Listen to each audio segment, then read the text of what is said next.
Introducing to you first, fighting out of the black corner, weighing in at 74.65 kilograms. He comes to the ring unbeaten and with a 100% knockout ratio. 13 wins, all 13 wins come by way of knockout. Presenting a WBO Asia Pacific title challenger, he comes to us from Domingang, Zamboanga, Philippines. It's the Trigger Man, WELJON MINDORO. So the opening round underway. This is 8 3-minute rounds for the Asian Continental title at 75 kilogram middleweight. Two accomplished operators, and the man wearing the black trunks trimmed with gold is the undefeated professional WELJON MINDORO. 14 fights, 1 draw, 13 wins, all of them coming inside the distance. No stranger to fighting outside of the Philippines, because his last 2 contests have been in the United States, where he is the KO of the Year candidate in July against Tyler Goodjohn, getting him out of there in the second round of a contest scheduled for 8. For Joel Camilleri, he's competing in his 3rd contest of 2024. Spoke to Camilleri yesterday, said that he admires Andre SOG Ward, 2004 Olympic champion, still the last American male to claim Olympic gold. Claressa Shields, of course, took 2 Olympic titles in London and Rio. He said the ring IQ of Andre Ward is what he admires. He said that facing a puncher of this caliber and this repute really didn't hold any fears for him, as he scored with a flicking jab, then he doubled it up, not too accurate with the second pair of lead lefts, but he said that he intends to use that shot to frustrate the puncher. He said he's been in with punches. He lands a looping roundhouse right. He says that the pressure that he will bring with his elusiveness, his ring craft and variety will just render Mindoro a frustrated figure, and then he'll start looking for the KO. And in the meantime, Camilleri told me that he will be piling up the points. Said this an opportunity to showcase his skills, because at his best he feels he's a match for anyone. So no shortage of confidence for the man from Melbourne. Since he moved to Sydney to manage the the Costa Zoo Boxing School. His contest with Team Zoo, he moved into that role earlier this year. Right cross, left up, left hook to the body. Left hook on the inside, landed by Camilleri. Again, Camilleri just content to box behind a low-held guard, protecting his abdomen with that lead right hand, the left hand wandering around his quad and kneecap. Walks his man back across the ring. Remember, both men scaling an identical 74.65 kilograms. Use of the feet is darting laterally, both left and right with Camilleri. WELJON MINDORO seeking to pin him against the ropes, bring him square in there. He did get through with a power driving right cross and unloads a couple of punches to the body. Left hook after turning the tables, landed well. You look.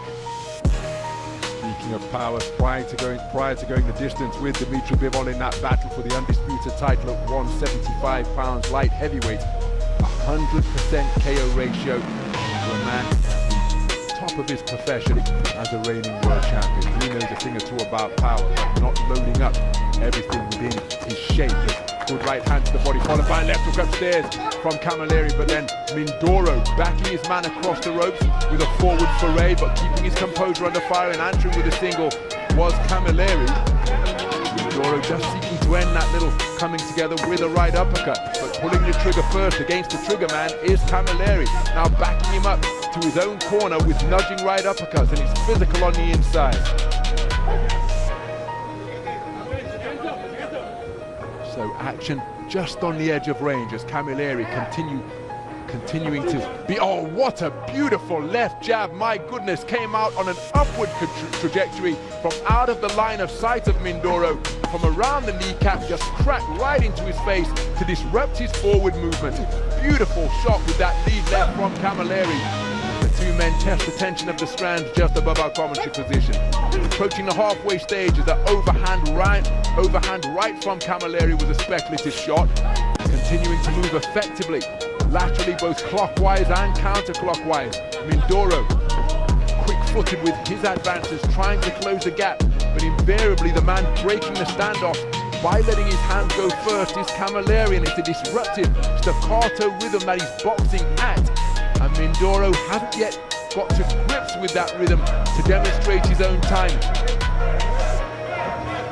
Even though he's in with a noted knockout artist, Camilleri goes by the nickname of KAMILLERI, 14 wins of his 29 coming via the short route, remember, and there's that disruptive left hand once again, and Mindoro reduced to swinging and missing with his vaunted backhand. Tries the lead left hook but blocked effectively by the gloves and forearm of Camilleri. So Mindoro continuing to shape up nicely. Camilleri, again, dynamic figure up in the boxing ring as he circumnavigates, his back skimming against the ropes. Turns the tables once more. Mindoro content to accept the clinch for the intervention of the referee to separate the two. Closing seconds of the second round, and again, just even though Mindoro made his man miss and came out of a crouch with a speculative overhand right, the dynamic darting and elusive movement of Camilleri just give you the impression that he's controlling the tempo. You've got to stay patient if you're Mindoro, but you've got to start making a little bit more contact on Camilleri. As we said in an earlier fight, shoulders, forearms, whatever, just make sure you start landing. Well, Mindoro out aggressively and letting a fusillade of punches go, and a couple of the body shots did get through, followed by a flashing right uppercut. Pinned in his own corner is Camilleri, keen to try and fashion a clinch, but then just, oh, beautiful two-shot salvo to the body from Mindoro. Perhaps his best punches of the entire contest as he sunk his feet into the canvas and got real leverage onto his shots. But now it's Camilleri walking down the knockout artist, and he's teeing away to the body before cutting away with a right hook to the head. And again, it's a question we often pose when you've got a man who is used to touching opponents and seeing them fall. Will the curse of the puncher befall WELJON Mindoro tonight? Still early days, of course, in this battle for the Asian Continental title at 75 kilograms. But oftentimes, when a puncher is landing cleanly and the opponent is still there, or sometimes the puncher's instinct can be to just dig away harder. And even though they say they're prepared to go the distance, and no doubt physically they are, can sometimes play tricks in the mind of the expert finisher. That is what the Trigger man has proven to be during his professional career to this point, having made his debut in 2019. Camilleri with a cuffing right hand and then tying his man up to waltz him back to the space of centre ring is boxing a clever physical contest. Left-right combination not too far away from Mindoro, but Camilleri tucking up behind his shoulder to ward off the incoming fire. And again, it's a disruptive lead left that he's continuing to work behind Camilleri. Proffering the half-cover guard. There he fired an overhand right. The left hook which followed may have glanced the nose of Mindoro after the right hand was inaccurate.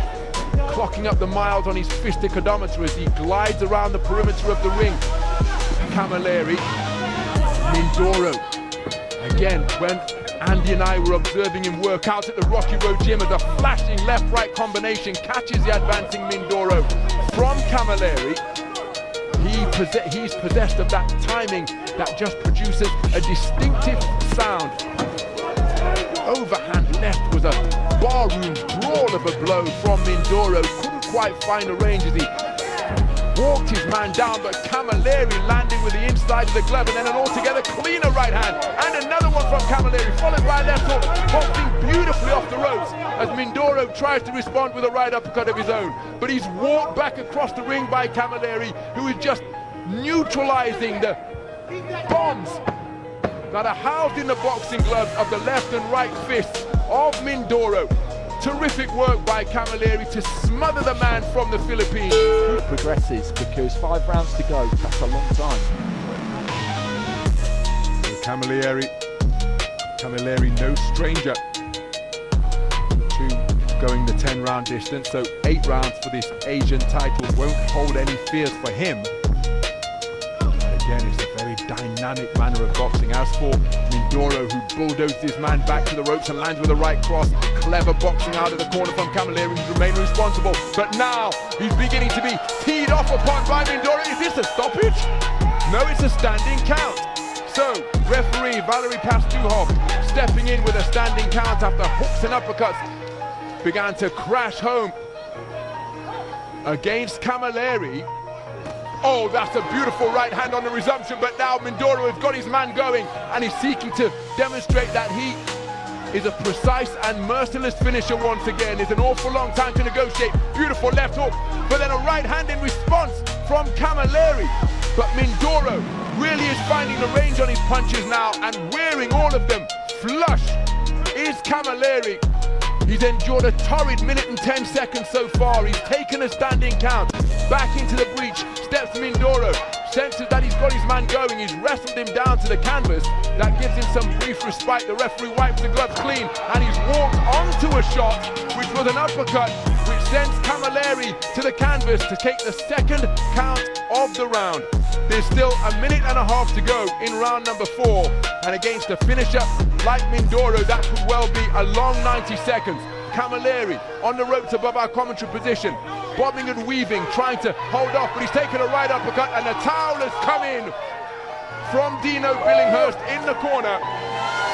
The corner of the Australian Joel Camilleri, stopping this contest early, and exuberant celebrations. Often the case when sharing a ring with a puncher, you've got to remain switched on for every moment that they remain upright. You absolutely do, and we were wondering, weren't we, in between rounds, whether at the end of the 3rd round there was a danger sign there because he was starting to fight Mindoro's fight more, and was that because he was confident, was that because his feet were slowing down? And then right at the start of the 4th he got involved straight away in the kind of fight that really he didn't want to be in.